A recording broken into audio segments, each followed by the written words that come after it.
Hello students, welcome to the AIMS study material channel.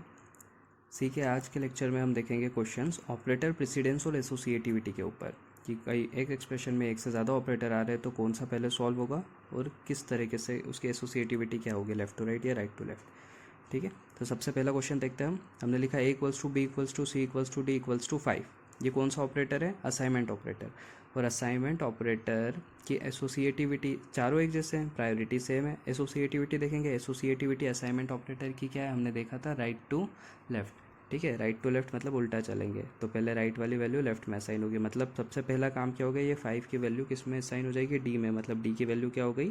5। और जो काम हो गया वो हटते जाएगा, मतलब इतना काम हो गया है तो ये अब हट जाएगा। मतलब हमारे लिए बचा a equals to b equals to c equals to d भी लिख सकते हैं और 5 भी लिख सकते हैं। हमको पता है डी की वैल्यू क्या है? 5, तो हम क्या लिख दें? 5 या डी, दोनों कुछ भी लिख सकते हैं।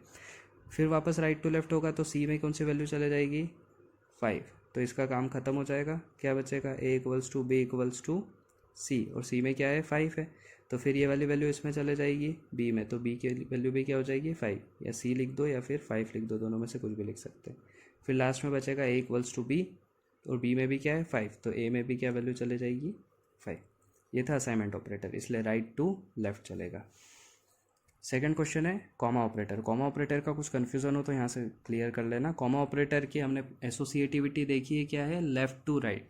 ठीक है, तो पहले लेफ़्ट से चलेगा। अब वैल्यू में हमने चार वैल्यू लिख दी, 6, 7, 8, 9। अब चारों वैल्यू तो असाइन हो नहीं सकती, एक वैल्यू होगी, तो कौन सी होगी? लेफ़्ट वाली, ये वाली या फिर राइट वाली।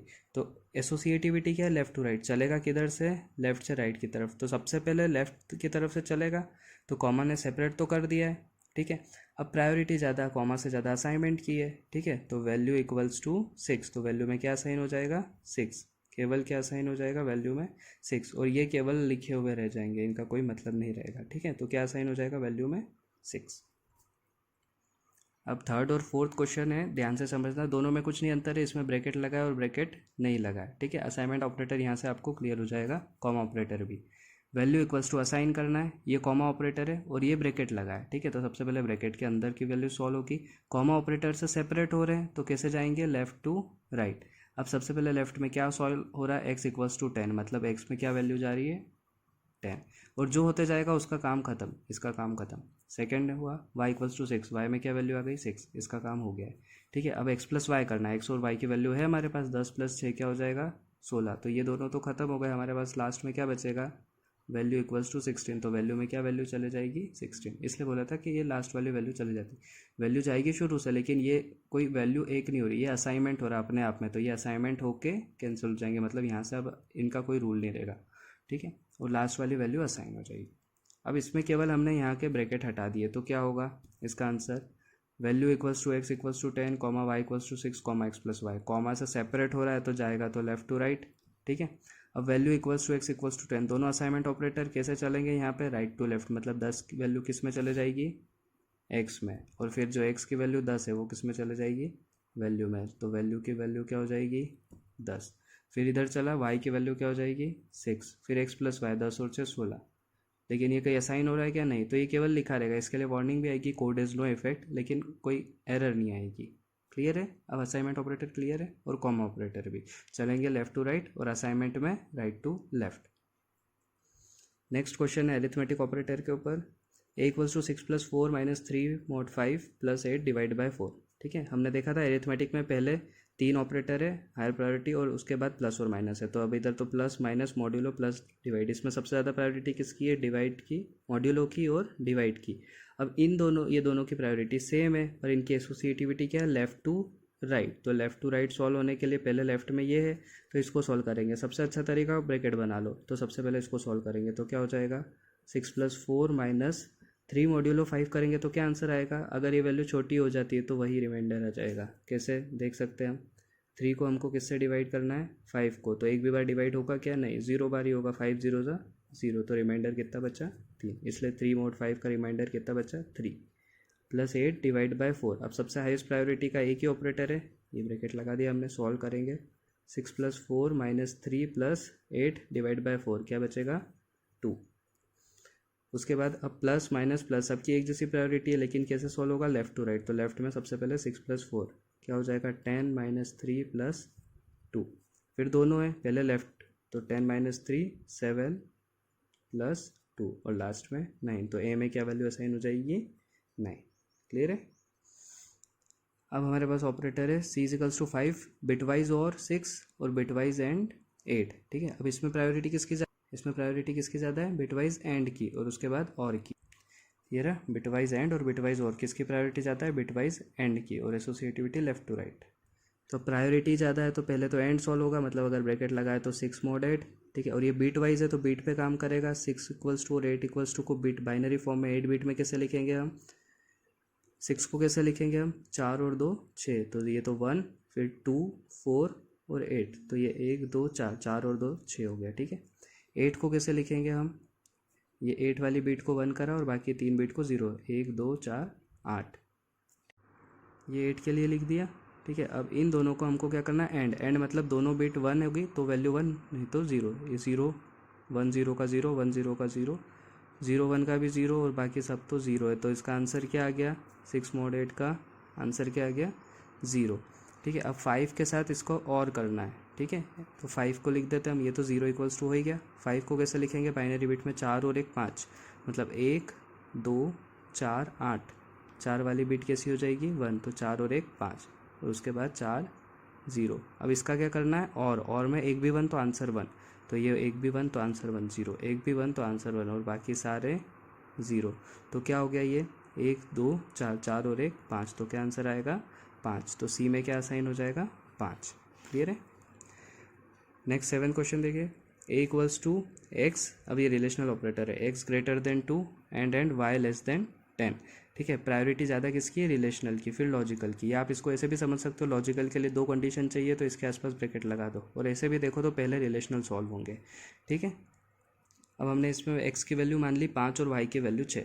ठीक है, अब चेक करते हैं, अब किसको चेक होगा, पहले ये भी ध्यान रखना है, पहले ये चेक होगा या ये चेक होगा, ये दोनों सेम प्रायोरिटी के ऑपरेटर है तो कैसे चलेंगे, लेफ्ट टू राइट, मतलब पहले लेफ्ट वाला होगा, पहले लेफ्ट वाला हुआ तो क्या होगा, x equals to 5 y equals to 6, तो एक्स ग्रेटर देन 2, तो एक्स की वैल्यू क्या है 5 ग्रेटर देन 2, सही है या गलत है, 5 2 से बड़ा है, सही है, सही है, तो इसकी वैल्यू ट्रू हो गई या 1 मान सकते हैं। ठीक है, एंड अब दूसरे चेक होगा, हाँ क्योंकि एक 1 आया तो दूसरा चेक होगा, फिर यहाँ पे लिखा वाई की वैल्यू 6, मतलब 6 लेस देन 10, 6 10 से छोटा है, हाँ है, तो इसकी वैल्यू भी ट्रू या 1, तो दोनों कंडीशन ट्रू तो आंसर आएगा ट्रू, ट्रू मतलब 1, तो ए में क्या साइन हो जाएगा 1।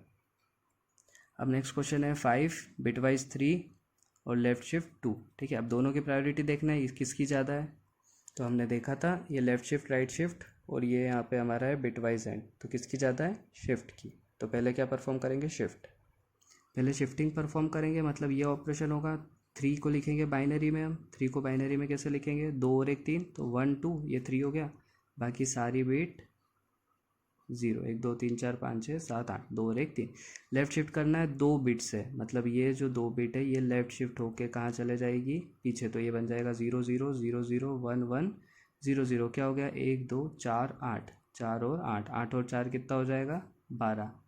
ठीक है, तो इसका आंसर क्या आ गया 12, तो अब ये क्वेश्चन क्या बन गया, ए इक्वल्स टू 5 एंड 12। ठीक है, तो अब 5 को कैसे लिखेंगे हम, बाइनरी में 4 और 1 5, तो 1 2 4, 4 और 1 5 0, फिर 4 0। 12 को कैसे लिखेंगे, 8 और 4 12, तो ये 1 2 4 8, 8 और 4 12 और फिर 4 0, एंड करना, 2 बिट पे 1 होगा तो आंसर 1, 0 0 ये दोनों बिट पे 1 तो आंसर 1, बाकी 0 0 0 0 0। ठीक है, तो इसका आंसर क्या आया 1 2 4 4। ठीक है, तो ए में क्या साइन हो जाएगा 4। अब नेक्स्ट क्वेश्चन है a equals to x equals to 5 + 9 और वाई लेस देन 6 + 7। समझने के लिए हम ऐसा भी कर सकते हैं कि ये कंडीशन है ये कंडीशन है, और ऐसे देखें तो सबसे ज़्यादा प्रायोरिटी किसकी है, प्लस की और प्लस की, लेफ्ट टू राइट में पहले ये प्लस सॉल्व होगा तो क्वेश्चन क्या बन जाएगा हमारा, a equals to x equals to 9 + 5 14 हो जाएगा, और y लेस देन 6 + 7 6, ये 13 हो जाएगा। ठीक है, अब चेक करना है हमको कंडीशन x इक्वल्स टू, तो x की वैल्यू 10 ले ली, y की 12। ठीक है, अब पहले एक और चीज़ इसमें देखना है हमको कौन सी कंडीशन पहले सॉल्व होगी, इक्वल्स टू की प्रायोरिटी ज़्यादा है या लेस देन की, देखते। ठीक है, ये लेस देन है और फिर ये इक्वल्स टू, मतलब प्रायोरिटी किसकी ज़्यादा है, लेस देन की प्रायोरिटी ज़्यादा है तो पहले लेस देन सॉल्व होगा। तो पहले लेस देन सॉल्व होगा मतलब पहले ये कंडीशन सॉल्व होगी। तो y की वैल्यू है 12, 12 लेस देन 13, सही है या गलत है? हाँ, 12 13 से छोटा है, मतलब इसकी वैल्यू क्या हो जाएगी? ट्रू, मतलब 1। और में एक भी 1 तो आंसर 1, ये चेक होगा क्या? नहीं होगा, मतलब ए में सीधे आ जाएगा 1 की ये एक्सप्रेशन ट्रू है। क्लियर है? अब क्वेश्चन 10 पिछले लेक्चर में हमने देखा था ये वाले, ठीक है। अब इसको लिखने का तरीका, इसमें कोई स्पेस नहीं दी तो कैसे ट्रीट करेगा? कंपाइलर पढ़ेगा m प्लस प्लस, मतलब वो समझ जाएगा कि ये क्या है, एक यूनरी ऑपरेटर, फिर प्लस और फिर उसके बाद ऑपरेंड, मतलब प्लस में इसको जोड़ना है और इसको जोड़ना है। क्लियर है? ये दो ऑपरेंड उसके लिए। तो m की वैल्यू क्या है? 1। अब यूनरी, ये पोस्ट है तो बाद में होगी, तो पहले वैल्यू यहाँ पे रिप्लेस हो जाएगी 1 प्लस 1, तो a में क्या वैल्यू आ जाएगी? 2। और उसके बाद m की वैल्यू एक पोस्ट फिक्स है तो थर्ड स्टेप में m की वैल्यू बढ़ेगी, तो m की वैल्यू 1 के बाद क्या हो जाएगी? 2, तो m की वैल्यू 2 और a की वैल्यू भी 2।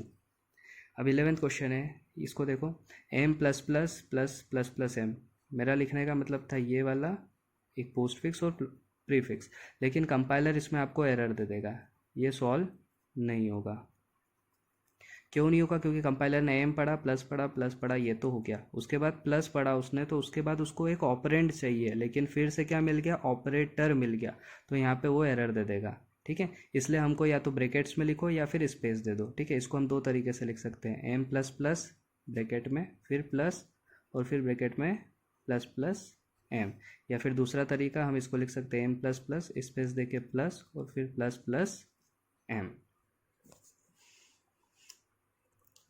अब लास्ट दो क्वेश्चन, अब यहाँ पे दो हमने शॉर्ट हैंड असाइनमेंट लिए। शॉर्ट हैंड असाइनमेंट की प्रायोरिटी क्या है? राइट टू लेफ्ट, तो पहले क्या सोल्व होगा?